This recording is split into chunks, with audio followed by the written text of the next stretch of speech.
everything. Change your attitude, change your life. By Jeff Keller. So, why wait? Let's start with the summary. Let's begin it with the introduction part. Are you tired of your current life and you want to change, but you do not know where to start? Then this book is your answer. To change your life, you need to change your attitude. If you are someone who has a negative attitude towards life, this book is for you, and you must read this book and stick with me till the end to get some real insights. This book is for negative people, for them to achieve a better and more positive attitude towards life.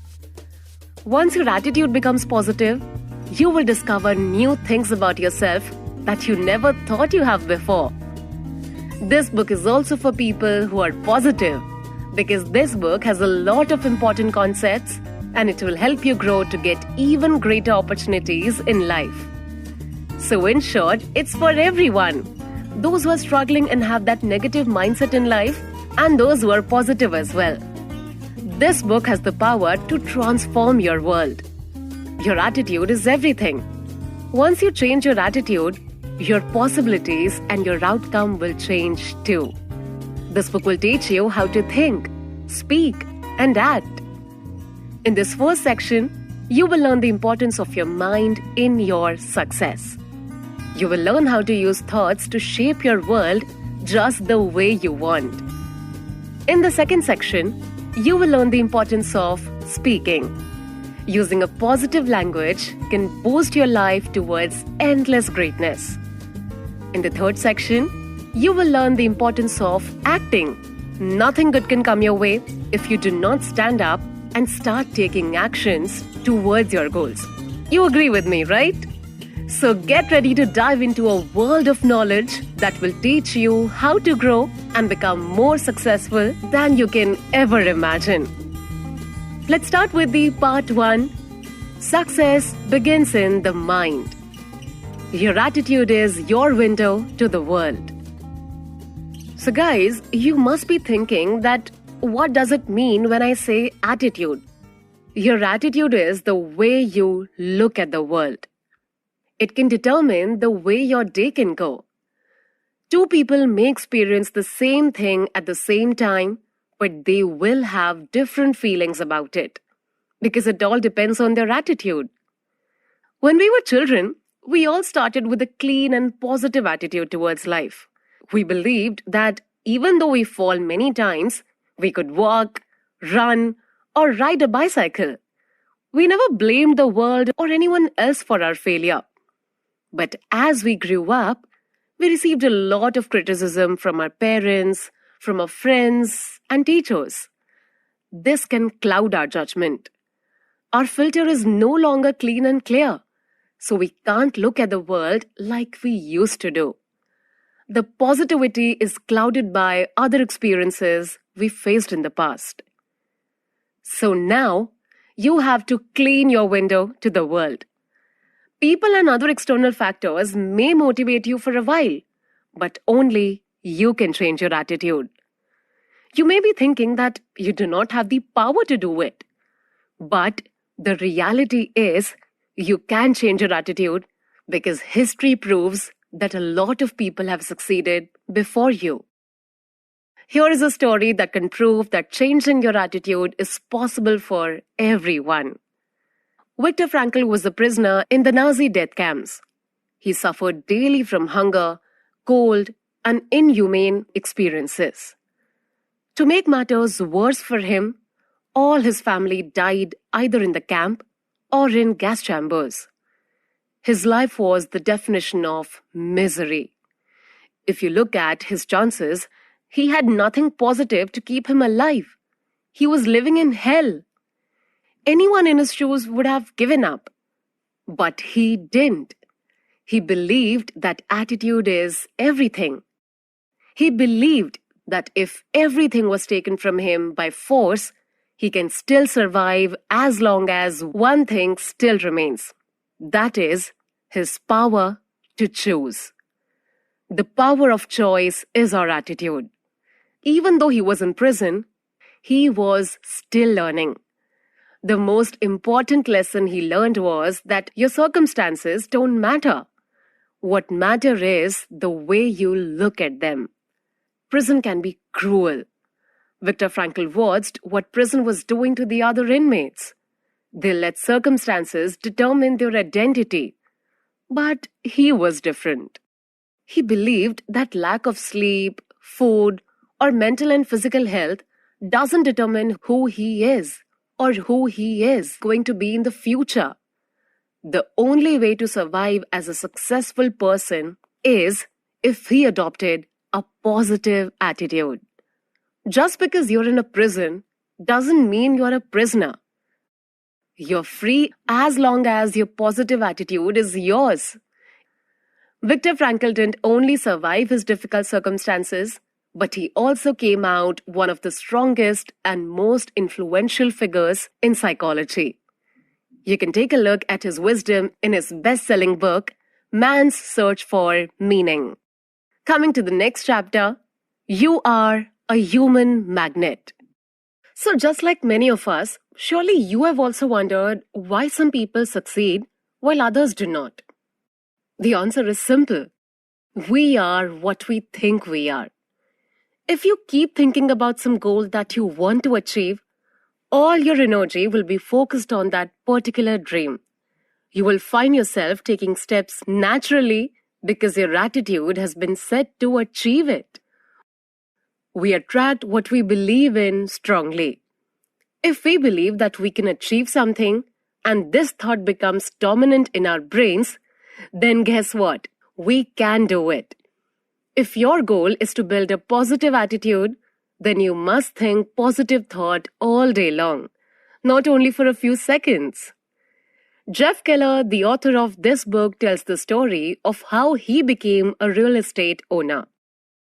His dream started after he watched the people in his town make a lot of money from investing in one estate after another. Surely the real estate owners faced a lot of problems, but they were also making a huge profit. Jeff wanted to become one of them. This dream kept rolling in the back of his mind. He could not make the first step because he was scared that he might fail. He thought about all the possible obstacles. He thought about the problem of tenants and dealing with them, the problem of rent and others. He was thinking about this goal, but with a negative attitude. Once Jeff started reading books about the power of attitude, his mentality changed. In 1986, he decided that he must purchase 2 investments that year. He was no longer scared. He was now approaching his dream with a positive attitude.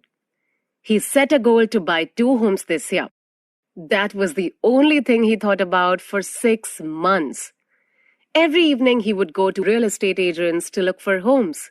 He was patient and he took actions towards his dream.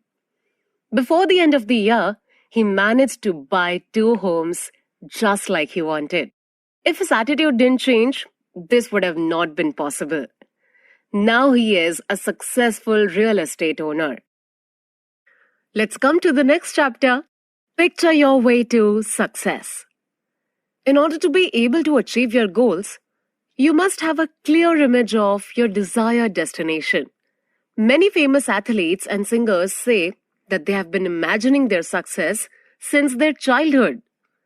The mental images we create in our brain can form a mental movie. This movie can be traced back to our past. Only you can control the mental images that you create. No one else can do that. When we were young, we didn't have any mental background. We were very positive that we can do anything we want. The world was ours and no one could stop us. As we grew up, our ability to believe in ourselves became clouded by our experiences. If we want to try something new, we remember our past failure. So, we just give up trying. One failure after the other and our mental capacity is overloaded with negativity. But guys, you have to remember that you are responsible for changing the mental movies that you have created. If you have a negative mental image, you can turn it into positive one. Just relax and visualize your new narration. Try to involve all your senses. Robert is a good example. He received a nomination to a judge position. Robert wanted to be a successful judge so much ever since he was young. When he was nominated as a judge, he was both happy and nervous. He realized that his nerves were starting to take over him. He was good at what he does, and he had a very strong chance of winning the elections. Because Jeff Keller is his friend, he gave Robert the advice that will change his life forever. Jeff suggested that Robert should write a sign that says, Judge Robert Jones.